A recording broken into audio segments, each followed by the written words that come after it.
ஒரு ஊரில் பெரிய கப்பல் வியாபாரி ஒருத்தன் இருக்கான். அவனோட கப்பல் ஒன்று ரிப்பேர் ஆயிடுது. அதனால ரொம்ப நாளாக நிறைய மெக்கானிக்ஸ்லாம் வந்து ரிப்பேர் பண்ணி பார்க்குறாங்க. இருந்தாலுமே என்ஜின் ஸ்டார்ட் ஆக மாட்டேங்குது.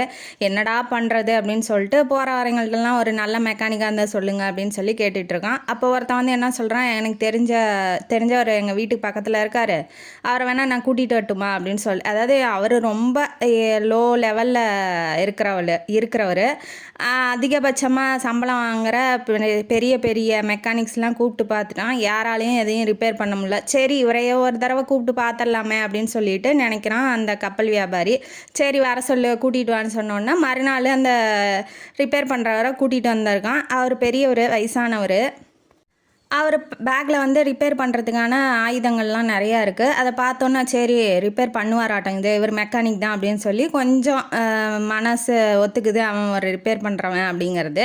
அதுக்கப்புறம் என்ன பண்ணுறாரு, அந்த பெரியவர் போய் இன்ஜின் இருக்கிற இடத்த பார்க்குறாரு, சுற்றி முற்றி பார்க்குறாரு, அந்தானே வந்து பார்க்குறாரு. அப்போ தன்னோட பேக்லேருந்து ஒரு பெரிய சுற்றியாக எடுக்கிறாப்புல. எடுத்தோன்னே ஒரு இடத்துல போய் மடார்னு அடிக்கிறாரு. அடித்தோடனே இப்போ இன்ஜின் ஸ்டார்ட் பண்ணுங்க அப்படின்னு சொன்னோடனே ஸ்டார்ட் ஆகிக்குது.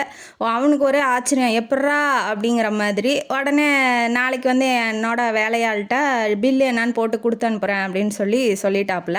மறுநாள் பில்லு எடுத்துக்கிட்டு வரான். ஒன்றுன்னு போட்டு 5 ரூபா நான் சுற்றி எடுத்து தட்டினதுக்கு, 2வதுன்னு போட்டு 99,995 ரூபா நான் எந்த இடத்துல தட்டணும் அப்படின்னு நான் கண்டுபிடிச்சதுக்கு அப்படின்னு சொல்லி 1,00,000 ரூபா பில்லை போட்டு கொடுத்துட்டாங்க.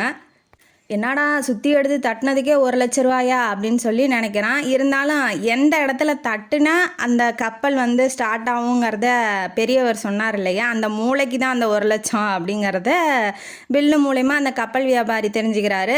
இந்த கதை மூலமாக நம்மளும் அதையே தெரிஞ்சுக்கலாம். அதாவது மூளை நிறையா இருக்கலாம், நிறையா படித்து வச்சுருக்கலாம், நிறையா புத்திசாலித்தனமாக இருக்கலாம், அறிவாளியாக இருக்கலாம். இதில் என்ன இருக்குது, இந்த புக்கில் என்ன இருக்குது, அந்த புக்கில் என்ன இருக்குது, இல்லை நான் உலகத்திலே மிகச்சிறந்த அறிவாளி அப்படின்னு சொல்லிட்டு இருக்கலாம்.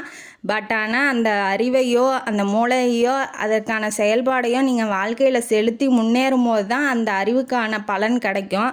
அப்படியே மூளையை ஸ்டாக் பண்ணி வச்சுக்காதீங்க, கெட்டு போயிடும் அப்படிங்கிறது இந்த கதை மூலமாக எல்லாத்துக்கும் தெரிஞ்சிருக்கும்னு நினைக்கிறேன்.